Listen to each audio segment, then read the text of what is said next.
Good morning dear student. आज का ये वीडियो बीएससी पार्ट फर्स्ट के लिए है। इसमें हम पैरामीशियम के एक्सटर्नल फीचर्स पढ़ेंगे। ये जो टॉपिक है आपके पेपर फर्स्ट की यूनिट फर्स्ट का है। इस वीडियो में केवल हम जनरल कैरेक्टर्स और एक्सटर्नल फीचर्स पढ़ेंगे पैरामीशियम के। और हमारा जो सिलेबस है उसमें प्रोटोजोआ के क्लासिफिकेशन है, उसके जनरल कैरेक्टर्स हैं और एक टाइप स्टडी में पैरामीशियम है जिसके बारे में हमको ओवरऑल स्टडी करना है। तो सबसे पहले स्टार्टिंग इसका डिस्ट्रीब्यूशन, ये वर्ल्ड वाइड डिस्ट्रीब्यूटेड रहते हैं, फ्रेश वाटर में पाए जाते हैं जो कि pond, pools, streams, lake, river आदि में। और ये जो इनका शेप होता है कॉमनली एक स्लीपर शेप होने के कारण को स्लीपर एनिमल भी कहा जाता है। इनका साइज़ माइक्रोस्कोपिक रहता है, बहुत छोटे होते हैं, दिखाई नहीं देते। लेकिन एक स्पीसीज़ जो है पैरामीशियम कॉर्डेटम, वो उसका जो मेज़रमेंट है वो 170 to 290 माइक्रोन होने की वजह से इसे हम नेकेड आई से भी देख सकते हैं। और ये पानी के अंदर एक वाइटिश और ग्रे स्पॉट की तरह हमें नज़र आएगी। The greatest diameter of the cylindrical body is about 2/3 of its entire length. इसका जो शेप है it is elongated slipper shape animal and is commonly called as sleeper animals due to its shape. The anterior end is rounded. इसका जो अग्र वाला भाग है वो राउंडेड है और जो पोस्टीरियर भाग जो है इसका कोन शेप्ड है या फिर नुकीला कहा जा सकता है। Ventral and oral surface is flat and the dorsal and aboral surface is convex. इसके जो दोनों आगे जो इसके भाग होते हैं वेंट्रल और ओरल सरफेस जो होती हैं वो बिल्कुल फ्लैट होती हैं, जबकि जो उसकी डॉर्सल सरफेस है वो कॉन्वेक्स होती है। ये कॉन्वेक्स है। इसकी जो बाहरी भाग होता है वो पैलिकल से कवर रहता है। The body of the protozoan is covered externally by colourless thin film and elastic cuticular membrane called as pellicle. It is also known as periplast. इसकी जो बाहर की जो मेम्ब्रेन है ये एक पेलिकल से आवृत रहती है जो कि जिसमें किसी प्रकार का कोई कलर नहीं होता, इलास्टिक जैसी होती है, बिल्कुल पतली सी। The firm pellicle provide definite and constant shape to this protozoans and also allow bending movements. Pellicle contain large number of small polygonal और hexagonal depression और ciliary fields. इसके अंदर बहुत से डिप्रेशन, पॉलीगोनल डिप्रेशन पाए जाते हैं और यहीं से सीलिया भी निकलते हैं। अकॉर्डिंग टू जब हम इलेक्ट्रॉन माइक्रोस्कोप में देखा जाता है तो जो पेलिकल होती है वो 3 लेयर से मिलकर बनी होती है। तो सबसे आउटर जो मेम्ब्रेन है वो सेल मेम्ब्रेन होती है और जो सेल मेम्ब्रेन होती है it covers the cilia also, cilia को कवर कर रखा है। Second and third layer of the pellicles are called the outer alveoli and inner alveoli membrane. Pellicle में जो मेम्ब्रेन है वो 3 भाग से मिलकर बनी होती है। सबसे बाहर की तरफ ये सेल मेम्ब्रेन है जो कि सीलिया को कवर करके रखती है। दूसरी है आउटर एल्वुलर मेम्ब्रेन और इनर एल्वुलर मेम्ब्रेन। इन दोनों मेम्ब्रेन के मध्य में कुछ कैविटी या स्पेस होती है।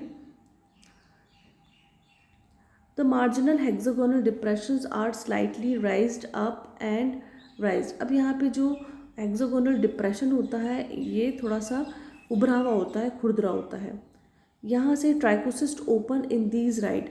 अब जो इस प्रकार के जो रीजन होते हैं जो कि खुरदरे होते हैं यहाँ से ट्राइकोसिस्ट ओपन होती हैं। A cilium comes out through the centre of each depression. In depression के बिल्कुल मध्य से सीलिया निकली होती हैं।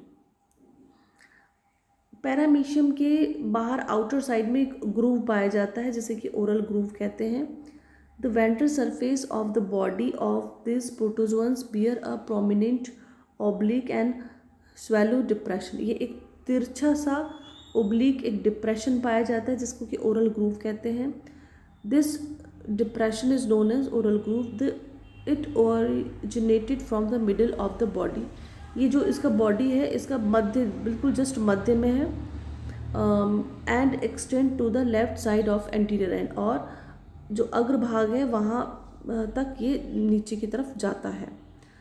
Eight the posterior side of oral groove Leeds into a deeper conical vestibule which is turn communicate with the buccal cavity. अब ये यहाँ से ये जो भाग है उसको बकल कैविटी कहा जाता है।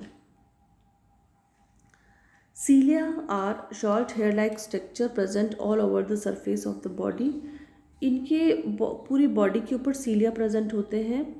दे may be also confined to specific region of the ciliated protozoan. इसकी जो बॉडी पर सीलिया हैं वो अलग अलग हिस्सों में उनमें कुछ डिफ्रेंशिएशन पाया जाता है। Cilia helps in locomotion as well as food collection. यहाँ जो सीलिया हैं वो गमन और फूड कलेक्शन में हेल्प करते हैं। इन paramecium the entire body surface is covered by numerous tiny hairs.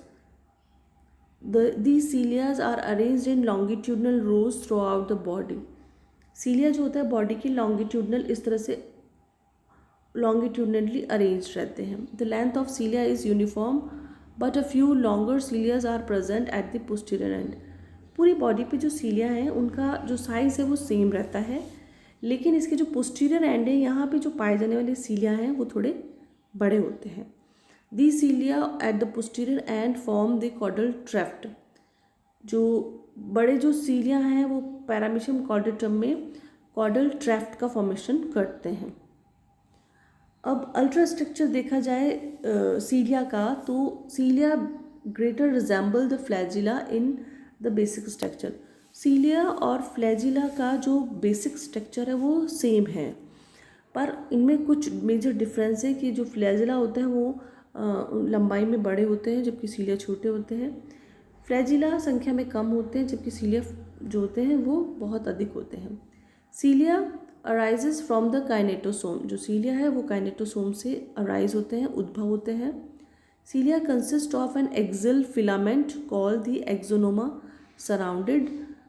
सीलिया axial filaments प्राप्त होते हैं उनमें, और ये प्रोटोप्लाज्मिक आउटर शीट के द्वारा ढके रहते हैं। ये एक स्ट्रक्चर है जिसमें कि अल्ट्रा स्ट्रक्चर प्रदर्शित किया गया है। ये सीलिया जो है उनकी बेसल बॉडी जिसको कि काइनेटोसोम कहते हैं, और यहीं से ये वाला हिस्सा मेम्ब्रेन के अंदर जो पैरामीशियम है उसकी मेम्ब्रेन में धंसा रहता है, और ये वाला हिस्सा बाहर की तरफ निकला रहता है। यहाँ पर ये प्लाज्मा मेम्ब्रेन से, क्योंकि प्लाज्मा मेम्ब्रेन से निकला रहता है तो ये प्लाज्मा मेम्ब्रेन के द्वारा ढका रहता है। यहाँ पर दो प्रकार की ट्यूब्यूल्स होती हैं, आउटर माइक्रो ट्यूब्यूलर ड्रॉपलेट, और ये यहाँ पर इनसे ये कुछ आर्म्स निकली रहती हैं। ये रेडियल स्पोक्स होती हैं, ये सेंट्रल माइक्रो ट्यूब्यूल्स होती हैं, और ये दूसरे चित्र में अच्छे से दिखाई देंगे। ये रहा, ये हैं ट्रिपलेट सेंट्रियोल जो कि बेसल बॉडी होती हैं। अगर आप संख्या में इनको गिने तो ये ट्रिपलेट है, और ये संख्या में 8, 9 होने चाहिए। इनका जो नंबर है वो फिक्स रहता है, जैसे कि हमने सेंट्रियोल में भी पढ़ा है। कोशिका के अंदर पाए जाने वाले तारकाएं, माइक्रोट्यूब्यूल्स उसमें भी होती हैं, तो उनका जो स्ट्रक्चर होता है उनमें सिमिलैरिटीज़ पाई जाती हैं। ये बेसल बॉडीज होती हैं जिसके के अंदर इनर जो ट्यूब्यूल्स हैं, माइक्रोट्यूब्यूल्स, वो एब्सेंट होती हैं, और ये ट्रिपलेट में इस प्रकार से एक के पास एक इस तरह से अरेंज रहती हैं। इनका नंबर्स भी 9 रहता है, और जब हम शाफ्ट की तरफ जाते हैं तो शाफ्ट में भी बाहर की तरफ ये 9 डबलेट रूप में प्रेजेंट रहती हैं, जिसमें कि आर्म्स निकली रहती हैं।